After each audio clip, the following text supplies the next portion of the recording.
네, 안녕하십니까. 오토다이리 오종훈입니다. 여기 경기도 가평의 어디쯤 메르세데스 벤츠 코리아가 진행하는 GLA와 GLB 기자단 미디어 시승회의 중간 기착점입니다. 오늘 먼저 차볼 차 메르세데스 벤츠의 SUV GLB입니다. SUV 라인업에 처음 등장하는 모델이죠. GLA와 GLC가 있었는데 그 사이에 GLB라는 새로운, 전에 없던 새로운 모델이 이제 추가됐습니다.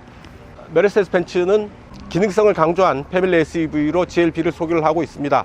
상당히 야무지게 만들어진 SUV인 듯한데요. 그리고 GLA를 이어서 시승을 하게 될 텐데요. GLA는 메르세데스 벤츠 SUV 라인업의 막내죠. 이번에 새로 변하면서 좀 더 넓어진 실내 공간, 좀 더 다양해진 편의 장비들을 갖추고 있다고 합니다.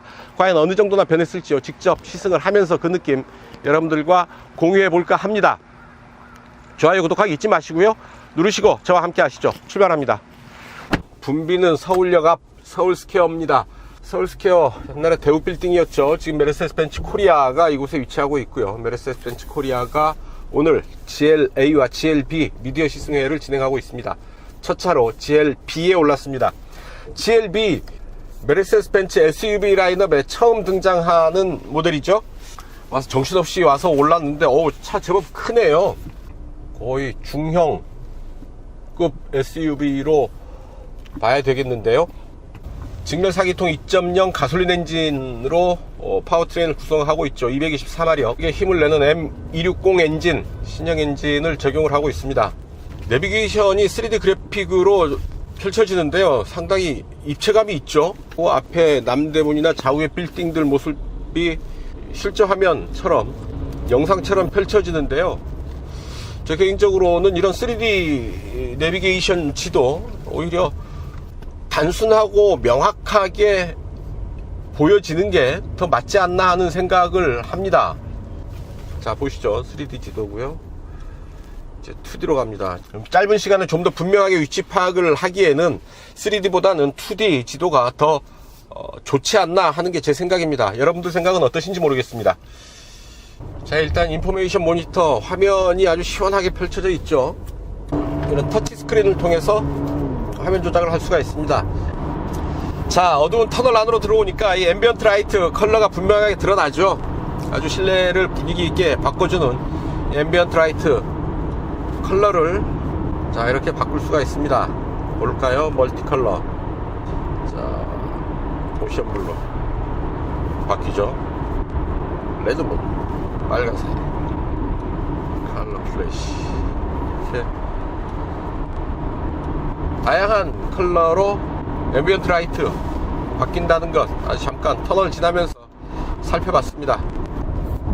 주행 정보를 또 볼 수가 있을 테고 연비 정보 이렇게 보여주네요.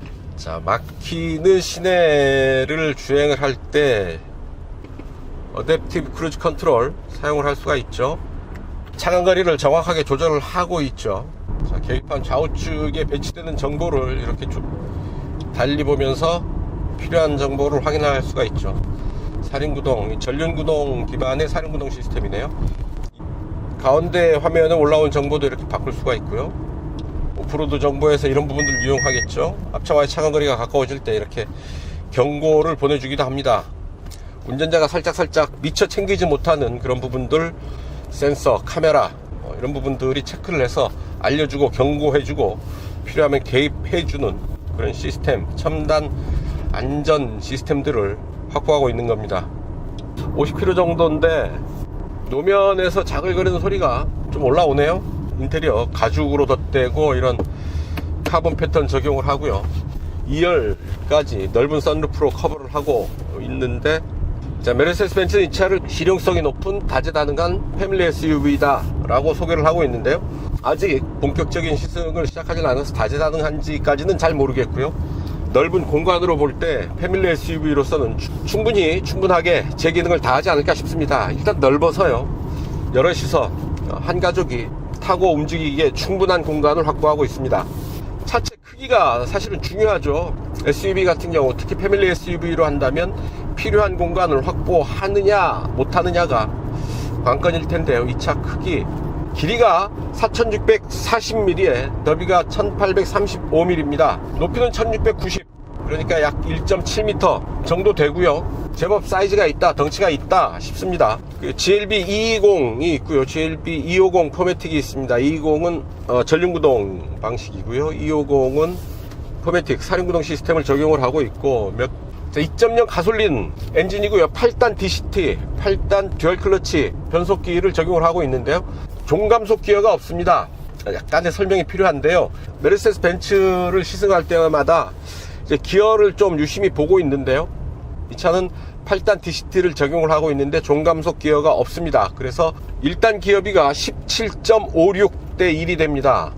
종감속 기어가 있을 경우에는 1단 기어비 4대1, 5대1 전후에서 시작을 해서 8단이라고 한다면 6단 정도에서 1대1, 7, 8단에서 오버드라이브 상태로 이렇게 넘어가는 기어비 세팅을 하게 되는데요.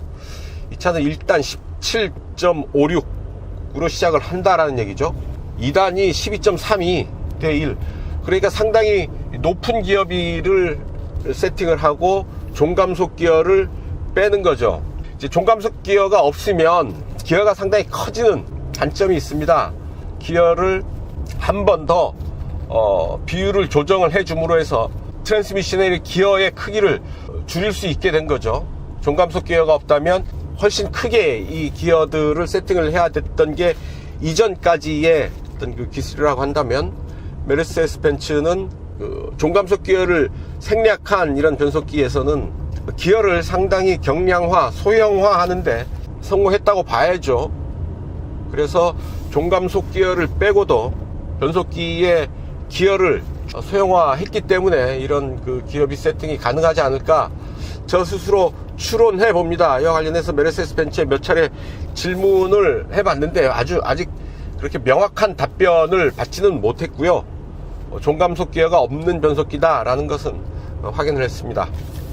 최근 근래 출시되는 메르세데스 벤츠의 신형 모델들 중에 이런 종감속 기어가 없는 변속기를 적용하는 경우가 점점 많아지는 것 같아요. 가속을 잘 하기는 하는데 소리가 좀 어떻습니까? 이 소리 듣기 그렇게 거슬리지는 않는다고 하더라도 듣기 좋게 튜닝된 소리는 아니지 않나 하는 생각이 드네요. 224마력의 힘을 내고 있고요. 이 차 제로백 타임이 6.9초, 공차 중량 1720kg, 그래서 마력당 무게비 계산해보면 약 7.67kg 정도가 되죠. 9초 정도 제로백 타임이면 충분히 수긍할 만한 그런 힘과 무게의 균형이라고 볼 수가 있겠습니다.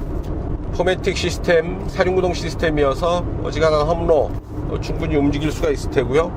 아까 보셨다시피 오프로드에서 필요한 정보들, 차의 기울기, 앞뒤, 좌우의 기울기도 보여주고요. 관성주행을 할 때는 상당히 조용해지고요. 이렇게 쭉 가속을 할 때는 뒷부분으로도 구동력이 전달이 되는 것 확인할 수가 있죠. 사륜구동이 작동하는 상황을 실시간으로 이렇게 볼 수도 있겠습니다. 버튼 한 번으로 반자율 운전을 작동을 시킬 수가 있네요. 어댑티브 크루즈 컨트롤은 되어 있는데 차로 이탈 방지 장치는 되어 있지 않습니다.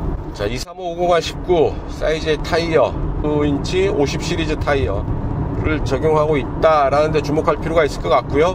서스펜션이 그렇게 아주 하드한 편이 아니네요. 올림픽대로를 편안하게 움직이고 있는데 약간 소프트한 느낌도 받게 되는 그런 느낌입니다.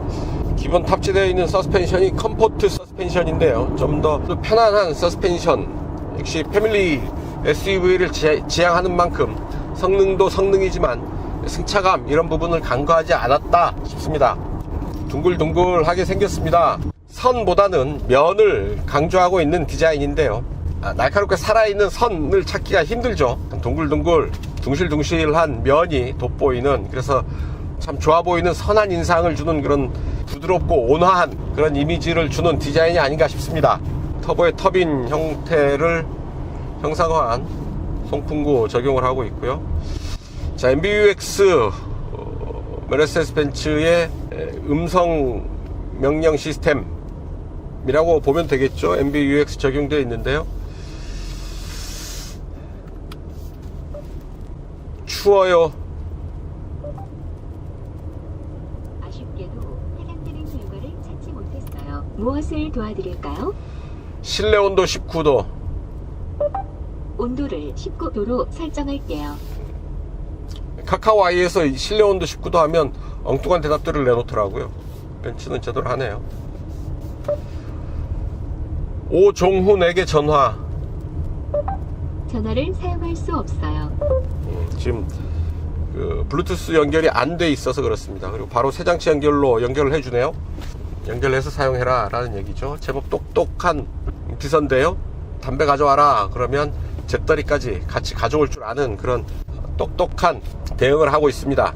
전화 걸어달라 그랬더니 못한다 그러고 전화를 연결할 수 있는 방법을 제안하는 거죠. 그 MBUX의 기능, 즉 음성명령 기능, 이 부분이 바로 인공지능과 상당히 밀접하게 연결되어 있는 그런 부분들이거든요. 음성을 통한 아주 다양한 명령, 이게 자율운전으로 넘어갈 때도 손발 대신에 이제 음성으로 명령을 하고 작동을 하게 되는 그런 단계로 넘어간다고 볼 때, 긴 안목으로 볼 때 이제 AI 기반의 음성인식 기술이 초기 단계에 와 있다. 초기 단계, 이제 막 걸음마를 떼기 시작하는 그런 수준을 시작하고 있다라고 보면 어떨지 싶습니다. 앞으로 발전 가능성이 상당히 큰 분야가 아닐까 싶어요. 지금 그래서 요즘 나오는 차들 중에 가만히 보시면 이 음성명령을 강조하는, 음성명령 기술을 강조하는 브랜드들이 몇몇 있습니다. 좀 유심히 지켜봐야 될 필요가 있는 거죠.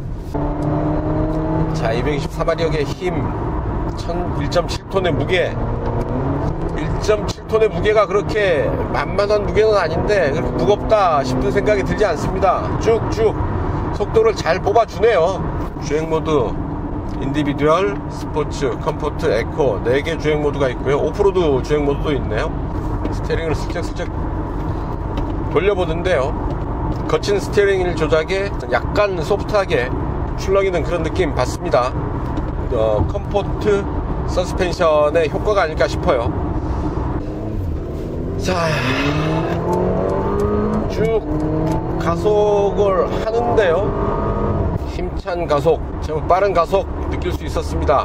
오늘 기자단 단체 시승이어서 별도로 제로백 테스트는 해보지 못하겠습니다만 그렇게 힘이 부족하지 않을까 하는 걱정은 하지 않아도 되겠습니다. 뭐 충분하고요. 그 가속 페달을 깊게 밟으면 쭉쭉 힘을 내줍니다. 자, 마지막에 킥다운 버튼도 밟히고요. 가솔린 엔진 GL250 포매틱이 먼저 출시가 됐죠. 이후에 디젤, 그리고 AMG 라인, 그러니까 고성능 모델이죠. 거기에 7인승 트림까지 추가를 한다고 하니까요, 좀 더 이제 라인업이 확장되겠습니다. 차들이 많아서 그렇게 고속주행 마음껏 해보지는 못했습니다만 제법 힘있는 그런 가속 반응 보여줄 수 있었습니다. 자, 갈림길에서 분명하게 방향 표시를 해주네요. 2개의 갈림길에서 왼쪽 길을 가라 라는 얘기.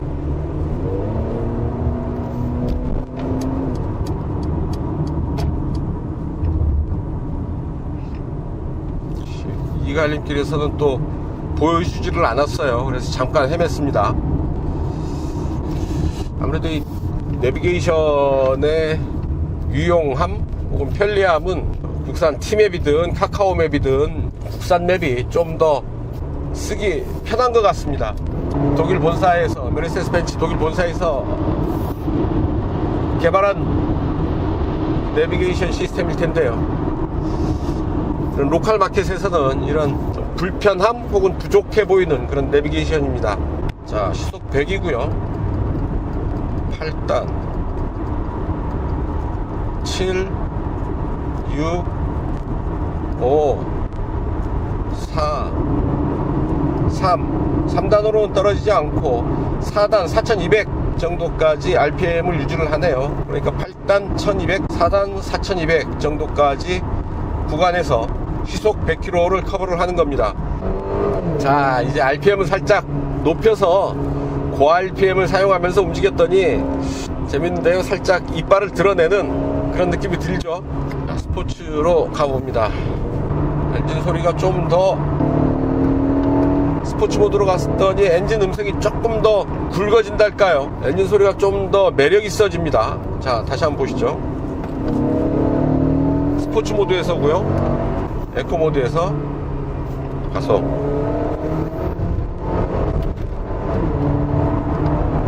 확실히 스포츠 모드에서 엔진 사운드가 좀 더 매력이 있어집니다.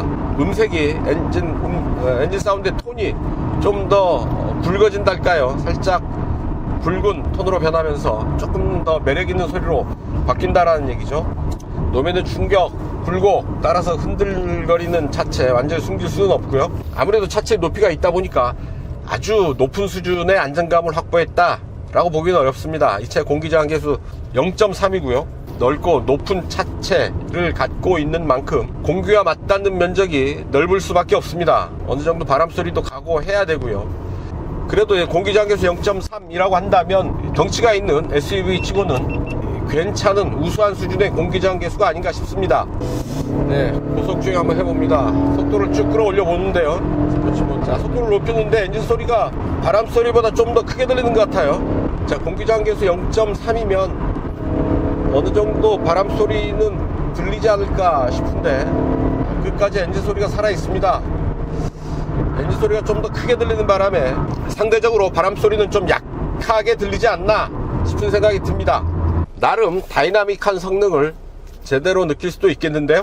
전체적으로 실내 인테리어 상당히 고급스럽고요. 편안하고 넓은 공간 확보하고 있고 그 넓은 정보 표시창 통해서 아주 다양한 정보를 충분하게 제공하고 있다라는 얘기고요. 앰비언트 라이트 시스템, 실내 분위기를 변화시키고 다양하게 하는데 분위기를 만드는데 상당히 큰 역할을 하게 되는 요소가 아닐까 싶습니다. 자, 지금까지 서울을 출발해서 곧 가평이죠. 가평까지 GLB 시승을 했고요. 돌아가는 길에는 GLA로 바꿔 타고 시승하겠습니다. GLB 생각보다 우수하다 라고 얘기할 수 있었던 건 어쩌면 GLB여서 기대 수준을 낮춘 결과가 아닐까 싶고요. 생각보다 넓고 고급스럽습니다. 그리고 충분히 잘 달리고요. 패밀리 SUV로서 손색이 없는 그런 모습을 보여주고 있다라는 얘기죠. 판매 가격 6,110만원, 메르세데스 벤츠 삼각별 마크를 단 가족용 SUV라고 한다면 수긍이 가는 그런 가격이 아닐까 싶습니다. 여러분들 생각은 어떠신지요? 자, 한나절에 2대를 타는데 기자단 단체 시승이어서 시간이 상당히 촉박합니다. 이제 여유있게 시시콜콜 챙겨보지 못한다는 점 말씀을 드리고요. 여러분의 양해를 구합니다. GLB 시승은 이쯤에서 정리를 하고요. 이제 돌아가는 길 GLA로 바꿔 타겠습니다. 좋아요, 구독하기 누르시면 GLA로 건너가겠습니다. 자, 네, GLA 뒷좌석에 앉아봤습니다. GLB보다 좀 좁은 공간임에도 불구하고 무릎 앞으로 주먹 2개 들어가고도 남죠. 이 정도면 차급을 훨씬 뛰어넘는 넓은 유효 공간을 확보했다고 볼 수가 있겠습니다. 센터 터널은 제 손바닥 높이로 상당히 높게 솟았고요. 자, 원 버튼으로 이렇게 천천히 내려가는 차창은 완전히 수납이 되죠. 뒷시트는 이렇게 접을 수가 있고요. 이렇게 접고 트렁크 공간을 좀 더 넓게 사용할 수가 있겠습니다. 뒷좌석 위로도 이렇게 선루프가 배치되어 있고요. 손잡이 들어와 있고 룸램프 여기 들어와 있습니다. 뒷좌석을 위한 C타입 USB 커넥터가 2개 들어와 있네요. 이 밖에 뒷좌석을 위한 공조 스위치 따로 없고요. 뒷좌석 가운데 좌석을 이렇게 접을 수가 있네요. 그리고 바쁩니다. 뒷좌석 GLA 뒷좌석만 이 정도로 살펴보시고요. GLB에 대한 뒷좌석 코멘트는 다음 기회로 미루겠습니다. 시간이 너무 촉박해서 시간이 나질 않네요. 바로 이제 돌아가는 길에 GLA를 느껴보도록 하겠습니다. 앞으로 가시죠. 자, 이제 돌아가는 길에는 GLA를 시승하도록 하겠습니다. 느낌이 큰 차이가 없어요. GLB에 비해서 조금 사이즈가 작죠. 자, 이전보다 실내 공간이 좀 더 넓어졌고요. 디자인 일부가 좀 더 스포티하게 바뀌었죠. 그리고 여러가지 첨단 안전 및 편의 장비들이 보강이 된, 그래서 좀 더 개선된 모습으로 등장을 했습니다.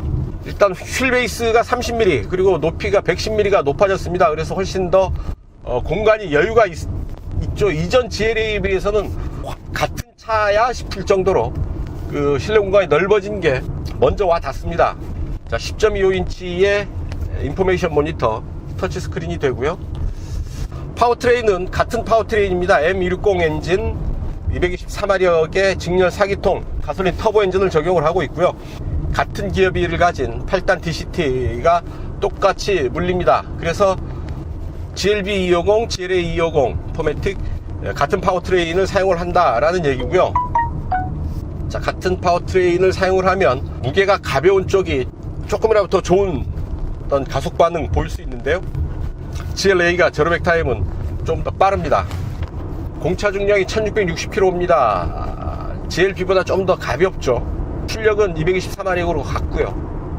마력당 무게비가 좀 더 가볍고 제로백 타임은 좀 더 빠릅니다. 연비도 덩치 작은 차가, 같은 짐에 덩치 작은 차가 유리하겠죠. 역시 파워트레인 느낌은 크게 다르지 않습니다. 인테리어, 운전석 구성도 GLB와 GLA가 크게 다르지 않다는 것 알 수가 있겠습니다.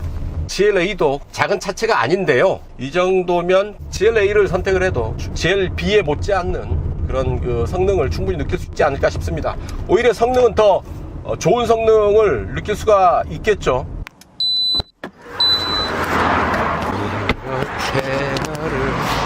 좌석 카메라를 좀 장착을 하려고 했더니 차체 철판을 댄 곳이 있습니다. 좌석이 붙지를 않네요. 그만큼 경량 소재를 사용했다라는 점들을 알 수가 있겠죠. 노면 소음 어느 정도 올라오고요. 이 차도 공기장개수 0.3입니다. 많은 부분 GLB와 공유를 하는 거죠. 바람 소리가 제법 크게 들리죠. 컴포트 모드였고 이제 스포츠 모드로 가봅니다. 컴포트 모드에서는 엔진 소리가 그렇게 크게 들리지 않았는데 확실히 스포츠 모드를 하니까 속도를 올리면서 고속 구간에서도 엔진 사운드가 죽지 않고 끝까지 살아 있습니다. 컴포트 모드에서는 바람 소리에 좀 덮이는, 엔진 사운드가 덮이는 감이 있는데요, 스포츠 모드에서는 엔진 사운드가 끝까지 살아 있다 라는 얘기죠. 속도를 높여도 바람 소리에 엔진 소리가 묻히지 않고 끝까지 살아 있다, 엔진 소리를 들려준다 라는 얘기입니다. 자, 운전석 시트 몸 편안하게 잡아주고 있고요. 전륜구동 기반의 포매틱이라는 거 알 수 있겠죠. 뒤로 넘어가는, 뒤로 배분되는 구동력도 이렇게 확인을 할 수가 있습니다. 전체화면 보기 이렇게 또 화면 구성을 달리 할 수가 있고요. 자, 사이즈만 빼고 거의 같은 차라고 봐도 되겠습니다. 전체적으로 차체 사이즈가 작고, 그리고 가격은 좀 더 싸겠죠, GLA가. 그래서 같은 차인데 좀 더 저렴한 버전이라고 봐도 크게 무리는 없겠습니다. 엔진 스톱 정확하게 일어나고요. 스티어링을 한번 볼까요? 스티어링 휠이 잠기니까 꼼짝을 안 합니다. 스티어링 휠이 하나, 둘, 2.8회전 정도 하네요. 차체 사이즈를 감안을 해보면 빠른 조향비보다는 좀 더 편안한 조향에 중점을 둔 그런 락투락 조향비가 아닌가 싶습니다. PM 1500, 7, 6, 5, 4, 3으로는 안 떨어지고요. GLB와 정확하게 일치하는 그런 변속 패턴 보이고 있다라는 얘기죠. 정지 상태에서도 어댑티브 크루즈 컨트롤 버튼 바로 작동이 되네요. 시속 20km에 세팅이 되는군요. 아까는 이 차로 인식을 못했는데요, 차선 이탈 경고를 해주는 것 같아요. 스티어링 휠에 툭툭 운동이 오는데요. 차간거리 하나, 둘, 셋, 4단계로 조절을 하는군요. 차선 이탈 경고 장치는 있네요. 이렇게 차선을 넘어갈 때 화면에 경고를 보여줍니다. 아까 GLB에는 없었던 것 같은데요. 확인을 해봐야 되겠습니다. 제 느낌이 이상한가요? GLA가 좀 더 괜찮은 것 같은데요. 형만 하나 없다고 했는데 GLB보다 GLA가 저는 더 마음에 드는데요. 아마도 여러가지 신체 조건이 어떤 그 다이나믹한 성능을 확보하기에는 GLA가 좀 더 좋지 않나 싶습니다. 차체도 낮고요. 같은 파워트레인을 사용하고 있는데 조금은 더 가볍고, 덩치는 좀 작은지 모르겠지만 차체 높이도 낮죠. 그래서 무게중심도 어느 정도 GLB보다는 좀 더 낮지 않을까 생각이 드는데요. 그렇다면 좁다? 작다? 라는 것 말고는 GLA가 꿀릴 게 하나도 없죠. 오히려 몸무게는 더 가벼워서 같은 224마력의 힘을 좀 더 강하게 쓸 수 있는 그런 조건을 갖춘 셈입니다. 저 같으면 둘 중 하나 골라 하면 GLA 고르겠습니다. 소음 수준도 떨어지는 것 같지 않고요, 조금 더 우수하거나 적어도 GLB보다 못하지 않다로 말씀드릴 수 있겠습니다. 좀 더 다이나믹한 주행의 즐거움을 느끼기에는 이 차가 더 낫겠다 싶고, 하지만 역시 차의 성격이 미묘하게 좀 다르죠. GLB 같은 경우는 패밀리 SUV를 지향한다고 얘기하고 있습니다. 패밀리카로서의 성격을 강조한다라는 얘기죠. 좀 더 넓은 공간, 편안한 주행 반응. 그래서 GLB에는 좀 더 편안한 컴포트 서스펜션이 들어가 있죠. 액티브 디스턴트 어시스트 디스트로닉이 들어와 있고요. 액티브 브레이크 어시스트, 긴급 상황에 브레이크 제동 개입까지 해줍니다. 차선 이탈 방지 패키지 여기는 들어와 있네요. 사각지대 어시스트, 키리스코프 패키지, 파노라믹 선루프, 그리고 무선 충전 장치, 뭐 이런 다양한 편의 장비들이 들어와 있어서 일상생활에서 상당히 편하게 이 차를 즐길 수 있지 않을까 싶습니다. 달려보는데 아주 잘 달리네요. 노면 소음은 어느 정도 좀 올라오는 편이고요.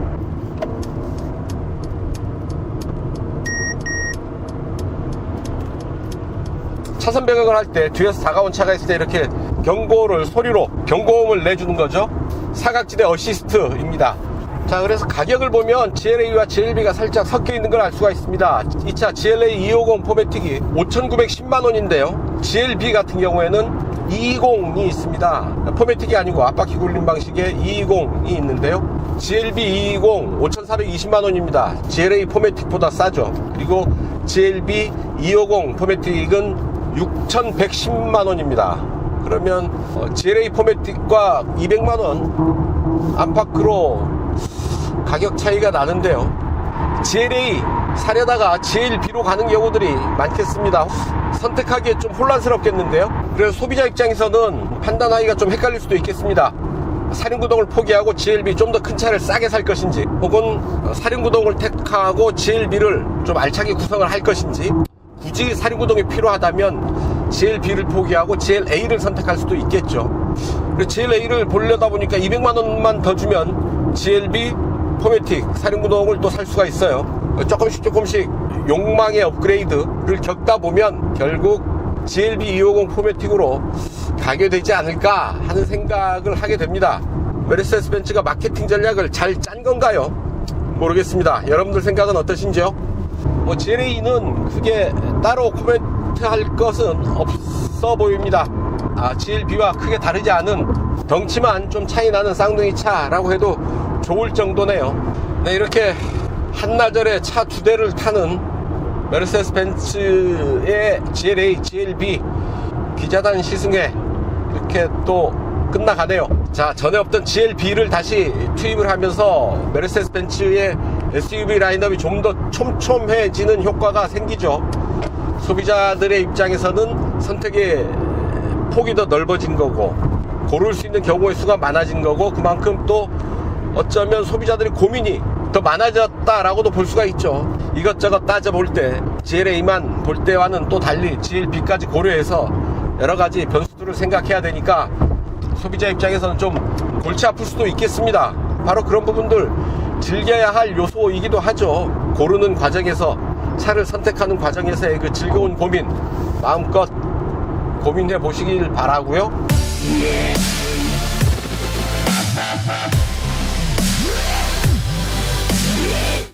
단도직입입니다. 두 차 모두 GLA, GLB 모두 MVH 대책은 좀 더 보강을 할 필요가 있어 보입니다. 이런 정도의 MVH 수준 크게 탓할 건 아니다 싶기도 합니다만, 그래도 메르세데스 벤츠 아니겠습니까? 최고가 아니면 만들지 않는다 라는 메르세데스 벤츠인 만큼, 삼각별 마크를 달고 있는 만큼 소비자들의 높은 기대 수준에 어느 정도 부응해야 하지 않을까 하는 생각을 해보는 거죠. 이런저런 소음들이 실내로 파고드는 것, 노면 잡소리, 타이어 마찰음, 엔진 소리, 바람 소리, 뭐 이런 부분들 조금은 더 조용한 수준으로 MVH 대책을 좀 더 강화해야 될 필요가 있어 보입니다. 또 두 개는 빛이 들어오는데 여기는 또 빛이 안 들어옵니다. 세 개의 터빈 송풍구 가운데 왼쪽에는 빛이 안 들어오는 거죠. 이런 디테일한 부분을 좀 더 보강할 필요가 있을 것 같습니다. 자, 이 화창한 가을날 GLA, GLB와의 만남은 이쯤에서 정리해야 할까 봅니다. 이제 시승을 마쳐야 될 시간이고요. GLA 같은 경우는 이전 세대에 비해서 훨씬 더 차가 좋아졌다라는 느낌이 확 들고요. 일단 덩치서부터, 크기서부터 커졌으니까 일단 조금 옹색했던 그런 느낌이 완전히 사라졌습니다. 이제 제대로 당당한 차라고 얘기해도 좋을 듯 하고요. GLA와 GLC 사이에 새로 투입되는 GLB 같은 경우는 메르세데스 벤츠의 SUV의 라인업을 다양화해주는 효과, 그리고 좀 더 실질적인 기능적인 패밀리 SUV를 찾는 소비자들에게 좀 더 좋은 대안이 될 수가 있을 듯 하고요. 메르세데스 벤츠 패밀리카, 패밀리 SUV의 문턱을 조금 더 낮추는 그런 효과도 있겠죠. 자, 그 정도로 정리를 해보고 오늘도 타이트한 일정 속에 차 2대를 이렇게 시승을 해봅니다. 일정이 촉박한 기자단 단체 시승이었음을 밝혀드리고요. 좀 더 디테일하게 차근차근 차를 살펴보지 못한 부분 있다는 점 시청자 여러분들의 양해를 구합니다. 자, 오늘 시승 여기서 정리할까 합니다. 지금까지 시청해 주셔서 감사드리고요. 좋아요, 구독하기 잊지 마세요. 누르셨다면 저는 물러가겠습니다. 시청해 주셔서 감사합니다. 지금까지 저는 오토다이어리 오종훈이었습니다.